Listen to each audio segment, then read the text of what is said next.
sharing of charges or redistribution of charges between two conductors or two capacitors. I repeat, sharing of charges between two conductors or two capacitors take place until they attain a common potential. That means this conductor and this conductor both will be at the same electric level, that is same potential, or even these two capacitors will come up to the same electric potential. See, this is like a hot body and a cold body kept beside each other. Then there will be a transfer of heat from hot body to cold body until both attain thermal equilibrium. That means both come to the same temperature level. वैसा ही यहाँ पे है, जैसे वहाँ पे heat का transfer होता है वैसे यहाँ पे चार्जेस का शेयरिंग होता है until potential becomes equal. See, in all our discussions of capacitor, you are observing one thing, that we are dealing with three parameters Q, C and V. Q, C and V. Q equal to CV, ये formula हम लोग को यहाँ पे लगने वाला है. General formula आप ये याद रखो, for any capacitor Q equal to CV. Q equal to CV. उसमें से आप C का फार्मूला निकाल सकते हो, उसमें से आप V का फार्मूला बना सकते हो. Easy to remember is Q equal to CV. So two conductors or two capacitors connected this way share the charges until common potential. Common potential का फार्मूला होता है, देखो फिर से मैंने ये Q equal to CV से ही बनाया है. Q equal to CV, so V becomes Q upon C. V equal to Q upon C. So V is equal to Q upon C. ये Q क्या है? ये टोटल आएगा कि आप दो को जोड़ रहे हो अभी, तो दोनों का टोटल चार्ज अपॉन दोनों का total capacitance. So total charge upon total capacitance Q upon C is your common potential. Total capacitance C1 plus C2, no polarities involved in that. लेकिन टोटल चार्ज में polarities are important. अगर आपने दोनों capacitor का like terminals जोड़ा तो बीच में positive sign आएगा, और इसका पॉजिटिव इसके नेगेटिव को जोड़ा तो बीच में माइनस साइन आएगा. सो Q1 plus Q2 करना है if you join the like terminals, Q1 minus Q2 करना है if you join the unlike terminals. Now Q1 Q2 इनकी जगह पे C1 V1 C2 V2 ये भी सब्स्टिट्यूट कर सकते हैं depending on the data given. Generally they give you capacitance and potential. Charge directly नहीं दिया जाता है तो आपको इसकी जगह पे ये सब्स्टिट्यूट करना पड़ेगा. अच्छा, एक फार्मूला जो हम लोग को लगेगा Q equal to CV use किया. दूसरा फार्मूला और एक यहाँ पे लगने वाला है, वो है capacitance of a spherical conductor. अगर आपको ऐसा स्फेरिकल कंडक्टर दिया तो उसका कैपेसिटी का फार्मूला क्या है? 4 pi epsilon naught k into r, where r is the radius of that sphere. Say इस स्फीयर का रेडियस है r1 और इस स्फीयर का रेडियस है r2. तो कैपेसिटेंस C1 जो है that will be 4 pi epsilon naught k r1, C2 की जगह पे 4 pi epsilon naught k r2. तो अगर आप इस फार्मूला में C1 C2 की जगह पे 4 pi epsilon naught k r1 और r2 रिस्पेक्टिवली सब्स्टिट्यूट करते हो तो 4 pi epsilon naught k common निकलेगा न्यूमरेटर डिनोमिनेटर से. C1 C2 की जगह पे सब्स्टिट्यूट करने के बाद 4 pi epsilon naught k common निकला, न्यूमरेटर डिनोमिनेटर से कैंसिल हो गया, तो बचा क्या? C1 की जगह पे बचेगा r1, V1 as it is plus और माइनस, C2 की जगह पे बचेगा r2, V2 as it is. So यहाँ पे आएगा r1 plus r2. So this is the formula, but this is applicable only for this spherical conductor. जो red में फॉर्मूला लिखा हुआ है वो सिर्फ स्फेरिकल कंडक्टर के लिए एप्लीकेबल है, नॉर्मल कैपेसिटर्स के लिए हम लोग ये यूज करेंगे. अच्छा, इसमें दूसरा जो पॉइंट इंपॉर्टेंट है शेयरिंग ऑफ चार्जेस में वो ये है, charges are shared until common potential, but after potential becomes common, the sharing of charges would lead to new values of charges. ना अभी इसके ऊपर पहले जो चार्ज था वो थोड़ी ना रहेगा आफ्टर शेयरिंग, क्योंकि वो चार्जेस को शेयर कर रहे हैं. So the new values of charges, let's say they will be Q1 dash and Q2 dash. तो Q1 dash का फार्मूला क्या आएगा? Q का फार्मूला क्या बोला था? CV. तो Q1 dash का फार्मूला C1 V. V कौन सा लेंगे? अभी ये कॉमन वाला लेंगे. And Q2 dash is C2 V. देखो Q equal to CV ये यूज करना है. खाली आपको देखना ये है कि कौन सा कैपेसिटेंस और कौन सा पोटेंशियल. पोटेंशियल कौन सा, इसका सवाल नहीं है बिकॉज वो कॉमन है. कैपेसिटेंस कौन सा लेंगे? Q1 dash निकाल रहे तो C1 लेंगे, Q2 dash निकाल रहे तो C2. मैंने पहले का और दूसरे का अकॉर्डिंगली लेना है. सो ये जो चार्ज मिलेगा और ये इन दोनों का जो टोटल है Q1 dash plus Q2 dash, उनका total will always be equal to Q1 plus Q2. मतलब चार्ज इज कंसर्व्ड. एग्जाम्पल के तौर पे मैं आपको यहाँ पे दूंगा, see this is the conservation of charge. इस आर्टिकल को समझने के लिए Q इक्वल टू CV, ये एक फॉर्मूला, C इक्वल टू 4πε0 के R फॉर स्पेरिकल कंडक्टर, ये दूसरा फॉर्मूला, और चार्जेस आर कंजर्व्ड माने sum of charges initially is equal to sum of charges finally after the sharing, ये सेम होगा। कैसे? Let's take an example. C1 2 microfarad, V1 5 volt, C2 5 microfarad, V2 2 volt, ये आपको दिया हुआ है suppose. Now what we do is C1 V1 2 into 5 कितना हुआ 10, तो यहाँ पे मैं C1 V1 की जगह पे 10 रख दूंगा। C2 V2 5 into 2 ये भी हो गया 10, तो यहाँ पे भी अगर सब्स्टिट्यूट करते हो तो ये भी हो जाएगा 10। तो ये न्यूमरेटर, अच्छा अगर मैंने लाइक टर्मिनल्स जोड़ा तो यहाँ पे आएगा ये 10 प्लस 10, न्यूमरेटर आपका 10 10 हो। अच्छा one more thing student, C1 into V1 ये किसका वैल्यू है? ये Q1 का वैल्यू, तो आपको इस Q1 का वैल्यू मिल जाएगा यहाँ पे 10 माइक्रोफैरड, सॉरी माइक्रोकूलम, क्योंकि यहाँ पे माइक्रोफैरड था तो चार्ज यहाँ पे माइक्रोकूलम में आएगा। सो इन दोनों का प्रोडक्ट लेके 10 माइक्रोकूलम, इनका भी 10 ही है,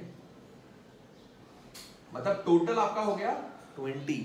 तो ये जो before sharing of charges value है टोटल चार्ज का, यही शेयरिंग के बाद भी आपको मिलेगा। Let us verify. कैसे? देखो टोटल मैं कॉमन पोटेंशियल पहले निकालूं, C1 V1 plus C2 V2 plus लेंगे लाइक टर्मिनल जोड़ा है, तो 10 प्लस 10 20, C1 प्लस C2 कितना है? C1 प्लस C2 2 प्लस 5 7, तो ये होगा 7। तो आपका कॉमन पोटेंशियल यहाँ पे बन गया 20/7। कॉमन पोटेंशियल समझा कैसे है? 20/7। तो V अगर 20/7 है, यहाँ पे V, C1 कितना है मेरा? C1 कितना है 2, तो C1 की जगह पे रखो 2, V की जगह पे रखो 20/7, तो आपको इसका वैल्यू मिलेगा 2 into 20/7 दैट इज 40/7। C2 कितना है 5, और कॉमन पोटेंशियल अभी कितना है 20/7, सो 5 into 20/7 दैट इज 100/7। तो आपका Q1 dash 40/7 and Q2 dash is 100/7। क्या इन दोनों का टोटल इन दोनों के टोटल के बराबर है? चेक करो, 100/7 प्लस 40/7 कितना हुआ? 140/7। 140/7 इज 20, तो ये 20 हो गया, ये भी 20 है, right? This is how you can also verify your answer कि after sharing the charges, the sum of the total of the charges is equal to the sum or total of the charges before sharing. This will quickly verify and assure you your marks as well. So this is our one article, sharing of charges. Now we'll move to the second, that is a capacitor जिसमें battery is connected. तो ऐसा situation रहेगा, इसमें ये 4 possibilities आएगा। अगर इसी capacitor को बैटरी से चार्ज कर दिया और फिर बैटरी को डिस्कनेक्ट कर दिया तो और 4 पॉसिबिलिटीज आएगा। टोटल 4 और 4 8 पॉसिबिलिटीज हैं। इन 8 में से 4 मैं करने वाला हूं, बचे हुए 4 आपने खुद करने हैं। They are just opposite. So let us begin with this. तो इसमें कैसा है, अगर कैपेसिटर को पहले बैटरी को कनेक्ट करके रखा, now whenever you keep this battery connected to this capacitor, तो इसका कैपेसिटर का एक एंड पॉजिटिव को, दूसरा नेगेटिव को। अभी कैपेसिटर को पोटेंशियल डिफरेंस में कोई ऑप्शन नहीं है, कोई दूसरा चांस नहीं है। इस कैपेसिटर का पोटेंशियल डिफरेंस उतना ही रहेगा जितना बैटरी सप्लाई करता रहेगा। Battery is continuously on supplying it, therefore इस केस में V आपका कांस्टेंट रहेगा, पोटेंशियल इज कांस्टेंट। हम लोग को 3 के बारे में डिस्कस करना है, Q, C एंड V। तो V कांस्टेंट है, अभी बचा Q एंड C। लेकिन मैं Q और C इनके साथ साथ एनर्जी, इंटेंसिटी, इसका भी डिस्कशन करूंगा। लेकिन इस Q और C को चेंज करने के लिए what are the changes we are going to make in the circuit. तो कैपेसिटर के कौन से 3 वेरिएबल्स डिस्कस किए हम लोगों ने? Parallel plate capacitor, there are 3 variables students, A, K, D। A is area of plate, K is the dielectric constant between the two plates and D is the separation between the two plates। तो ये A K D अगर हम लोग very करते हैं तो capacitor का behaviour बदल सकता है। Now once you have taken the capacitor in the circuit, you cannot change its area of the plate। हर एक प्लेट का एरिया उतना ही रहेगा। आप क्या चेंज कर सकते हो? तो डाइलेक्ट्रिक आप चेंज कर सकते हो और सेपरेशन बिटवीन द 2 प्लेट्स ये आप चेंज कर सकते हो। सो डाइलेक्ट्रिक के 2 पॉइंट्स आएंगे, डाइलेक्ट्रिक इंसर्टेड, यहाँ पे डाइलेक्ट्रिक रिमूव्ड। यहाँ पे सेपरेशन इंक्रीज का मैं डिस्कशन करूंगा, सेपरेशन डिक्रीज का आप समझ जाओगे। सो डाइलेक्ट्रिक इंसर्टेड मतलब देखो बैटरी कनेक्टेड है, कैपेसिटर के दो प्लेट्स है, उनको हैंडल्स होता है, मैकेनिकली हम लोग उसको ऑपरेट कर सकते हैं। इन दोनों प्लेट्स के बीच में हम लोगों ने अगर एक डाइलेक्ट्रिक इंसर्ट कर दिया, मतलब पहले नहीं था, तो पहले नहीं था मतलब वहां पे क्या था, फिर एयर था। एयर के लिए K कितना होता है, 1। तो with this capacitor, air capacitor, now if you insert some dielectric medium, let's say like mica, with the battery connected, अगर आपने K वहां पे बढ़ाया, देखो आप डाइलेक्ट्रिक इंट्रोड्यूस कर रहे हो, मतलब आप K का वैल्यू बढ़ा रहे हो। सो डाइलेक्ट्रिक इंसर्टेड मतलब K is increased. Now, what is the relation of capacity with dielectric constant K? C is directly proportional to K. तो जैसे आपने डाइलेक्ट्रिक इंसर्ट किया with the battery on, K is increased, capacity also will increase. अभी capacity बढ़ गया, charge is directly proportional to capacity. जितना ज्यादा capacity उतना वो ज्यादा charge स्टोर कर सकता है with the battery on, of course. तो Q will also increase. So, with the dielectric inserted, battery connected, potential being constant, C will increase, Q will increase. अच्छा, U के लिए मैं फॉर्मूला यूज करूंगा अभी हाफ CV स्क्वायर वाला। Half CV square क्यों select किया, क्योंकि V इसमें कांस्टेंट है, तो जो चेंज C में होगा वही चेंज आपका U माने एनर्जी में भी होगा। तो ऐसे सिचुएशन में energy stored will also increase. So energy stored also increases. अच्छा, ये कितना टाइम्स इंक्रीज होगा, देखो कैपेसिटी कितना टाइम्स इंक्रीज होगा, K टाइम्स, चार्ज भी K टाइम्स होगा, because capacity is directly proportional to K and Q is directly proportional to C, so ultimately Q directly proportional to K हो गया। इससे अगर आप देखो V कांस्टेंट है तो U directly proportional to C हो गया। अगर आपका C माने कैपेसिटी K टाइम्स हो रहा है तो एनर्जी भी K टाइम्स हो जाएगा, it can store more amount of energy, so U increases K times. अच्छा, इलेक्ट्रिक इंटेंसिटी, इसका डिस्कशन हम लोगों ने पहले किया बेसिक्स में, फिर से एक बार आपको बता दूं, electric intensity is inversely proportional to K होता है, तो जितना ज्यादा डाइलेक्ट्रिक कांस्टेंट उतना कम electric intensity, so E will decrease here. तो ये एक सेट मेरा डिस्कस हो गया, dielectric inserted with the battery on, V being constant. इसके बाजू में जो B पार्ट है वो आपने लिखना है, डाइलेक्ट्रिक रिमूव्ड। डाइलेक्ट्रिक रिमूव्ड मतलब पहले डाइलेक्ट्रिक था, माइका वहां पे ऑलरेडी प्रेजेंट था, K का वैल्यू है, लेकिन अगर आपने रिमूव कर दिया मतलब अभी वहां पे क्या है, एयर है, तो ऐसे केस में K डिक्रीज होगा और ये सब कैपेसिटी, चार्ज और एनर्जी ये भी डिक्रीज हो जाएंगे, electric intensity will increase, so E increases with the decrease in K। तो ये सेकंड सेट आपने इस तरीके से लिखना है। With the battery still on, अभी मैंने किसको चेंज किया, दो प्लेट्स के बीच का डाइलेक्ट्रिक मीडियम को सिर्फ चेंज किया है, मैंने डिस्टेंस को नहीं बदला है। तो अगर डिस्टेंस को आप बदलते हो, मतलब ये जो सेपरेशन है दो प्लेट्स के बीच में, ये अगर बढ़ाया माने D is increase, separation between the two plates of capacitor is increase, आपने बढ़ा दिया। देखो कैपेसिटी का फॉर्मूला होता है पैरेलल प्लेट के लिए A epsilon naught K upon D। अभी K हम लोग नहीं बदल रहे हैं, यहाँ पे एरिया भी कांस्टेंट है, एप्सिलॉन नॉट तो कांस्टेंट ही है, तो C is inversely proportional to D from this formula. So C is inversely proportional to D, D बढ़ रहा है तो C कम होगा।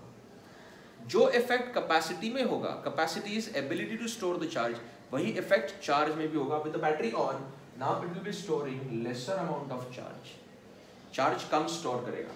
U हाफ CV स्क्वायर ही यूज करूंगा, तो C अगर डिक्रीज हो रहा है, V कांस्टेंट है, तो U विल आल्सो डिक्रीज। अच्छा, अभी इंटेंसिटी का D के साथ रिलेटेड कौन सा फॉर्मूला है, इंटेंसिटी का फॉर्मूला होता है students E is equal to V upon D।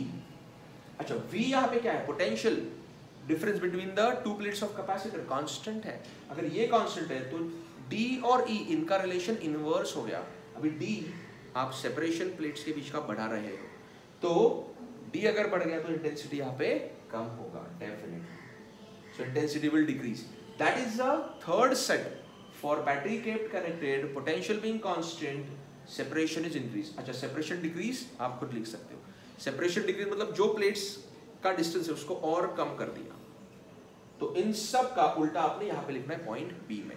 So this is the first 4 points in case of battery connected. ऐसा ही 4 पॉइंट किसके लिखेंगे, बैटरी नाउ इज डिसकनेक्टेड, आपने कैपेसिटर को चार्ज कर लिया लेकिन यहां से बैटरी हटा दिया, बैटरी नहीं है, सर्किट आपका ऐसा है। इसमें क्या कांस्टेंट रहेगा, चार्ज। वाई? क्योंकि जो बैटरी है वो चार्ज का सोर्स है स्टूडेंट्स। अगर आपने सोर्स को ही निकाल दिया तो चार्ज, एडिशनल चार्ज आएगा कहां से? आप कैपेसिटी बढ़ाओ by some means with the intent कि आपका चार्ज वहां पे बढ़े, लेकिन वो यहाँ पे नहीं बढ़ सकता है। कैपेसिटी भले बढ़े लेकिन चार्ज क्यों नहीं बढ़ेगा? क्योंकि चार्ज को सप्लाई करने वाला एलिमेंट ही आपने निकाल दिया है, battery is disconnected. So bottom line, in this case charge will not change, whatever changes you do in dielectric constant K, separation D, जो भी चेंजेस करो चार्ज चेंज नहीं होगा। लेट्स सी, डाइलेक्ट्रिक इंसर्टेड मतलब क्या? K इंक्रीज होगा। आपने dielectric insert किया, पहले एयर था दो प्लेट्स के बीच में, उसमें अभी आपने कोई माइका जैसा मीडियम रख दिया तो K आपका बढ़ गया। देखो यहाँ पे Q कांस्टेंट है तो हम लोग डिस्कस करेंगे C और V का। पहले V कांस्टेंट था तो डिस्कस किया, Q और C का डिस्कशन किया, ऑफ कोर्स U और E का भी किया बाद में, बट Q C V इन तीनों में से कौन सा कांस्टेंट है? Q। तो डिस्कशन किसका करना है? C and V। तो C और V, C का रिलेशन K के साथ डायरेक्टली प्रोपोर्शनल, सो ये इंक्रीज होगा। C and V, what is the relation between C and V? C का बेसिक फार्मूला क्या है students? Q by V, so inversely proportional. Q constant है तो V और C इनवर्स, C बढ़ रहा है तो V कम होगा। अच्छा, यहाँ पे Q कांस्टेंट है तो मैं एनर्जी के लिए ये फॉर्मूला यूज करूंगा, U is equal to half QV। देखो ऐसा फॉर्मूला सिलेक्ट करना है जिसमें एक क्वांटिटी आपको कांस्टेंट मिले, जो यहाँ पे कांस्टेंट है Q कांस्टेंट है तो U और V का रिलेशन डायरेक्टली प्रोपोर्शनल हो गया। V क्या हो रहा है? डिक्रीज, तो U भी क्या होगा? डिक्रीज। अच्छा, ये इंक्रीज डिक्रीज K के टाइम्स हम लोग फटाफट निकाल सकते हैं। कैसे? K बढ़ गया, सी K बढ़ गया मतलब क्या? पहले एयर था मतलब K1 था, अभी आपने दूसरा कोई मीडियम डाला तो उसका K अगर 8 है तो आपका K का वैल्यू बढ़ के कितना हो गया? 1 से 8 माने 8 टाइम्स हो गया।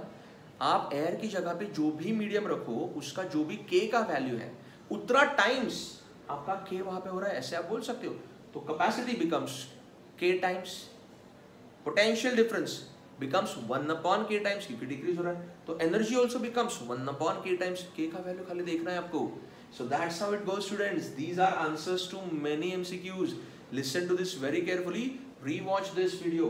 U is decreasing. How many times? 1/K times. Electric intensity now. E और K का relation ये भी inverse है. So अगर K आपका बढ़ रहा है तो intensity भी कम होगा for sure. देखो जब भी ये पहला सेट जो है डाइलेक्ट्रिक का, इसमें हम लोग D को चेंज नहीं करें, D को टच नहीं कर रहे, it's only K which is changing, और इन सब में हम लोग D का डिस्कशन करेंगे। अच्छा, अभी डाइलेक्ट्रिक इंसर्टेड के बाद डाइलेक्ट्रिक रिमूव्ड, आप खुद लिख सकते हो इन सब का उल्टा।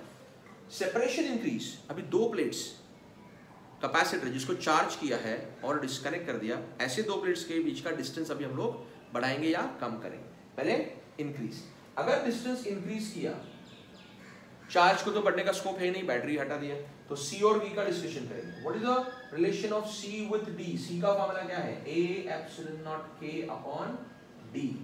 When you are changing separation, K का कोई लेना देना है नहीं, एरिया भी कांस्टेंट है, तो C और D का रिलेशन इनवर्स हो गया। D increase, C decrease. अच्छा, C और V का रिलेशन इनवर्स है, तो जो C में चेंज होगा उसका उल्टा V में होगा। इसमें से एक पॉइंट ये समझा कि D और V इनका रिलेशन डायरेक्टली प्रोपोर्शनल है। अच्छा, जैसे यहाँ पे मैंने K के लिए फाइंड किया वैसे आप D के लिए यहाँ पे कर सकते हो। D increase to what? Double, triple, 1.5 times, 2.5 times, whatever it is. अगर आपको ऐसा दिया है कि सेपरेशन इंक्रीज टू ट्रिपल मतलब 3 टाइम्स कर दिया, अगर ये 3 टाइम्स किया तो कैपेसिटी इनवर्स है तो 1/3 टाइम्स हो जाएगा। पोटेंशियल डिफरेंस डायरेक्टली प्रोपोर्शनल तो 3 टाइम्स हो जाएगा। That's how it goes. U half QV से करेंगे, Q कांस्टेंट है, V इंक्रीज हो रहा है तो U भी इंक्रीज होगा। So with the separation increase, capacity, potential और energy, इसमें ये changes हो रहे हैं, यहाँ पे उसका उल्टा लिखना है। Now here is the special case students, ये जो electric intensity है ये यहाँ पे change नहीं होगा। कैसे? E का फार्मूला क्या है? V by D। अगर आपने D को 3 टाइम्स किया तो V भी 3 टाइम्स हो जाएगा, तो ये 3V और ये 3D, 3 कैंसिल। अगर आपने D को 2 टाइम्स किया, V भी 2 टाइम्स होगा, डायरेक्टली प्रोपोर्शनल है, तो जो इफेक्ट D में है वही इफेक्ट V में आएगा, टोटल इफेक्ट कैंसिल हो जाएगा, electric intensity will be constant. D अगर आपने डिक्रीज किया, सेपरेशन डिक्रीज किया तो भी ये सेम ही रहेगा। So this is how it goes students. Now these are your total 8 possibilities for capacitor treated by changing K and D. आप देखो इसमें K और D चेंज किया है, K और D चेंज किया है, एक बार बैटरी को कनेक्ट रखा है, एक बार बैटरी को डिसकनेक्ट किया है. So these possibilities you once again go through them, watch this video very well and note down all the points carefully in your notes.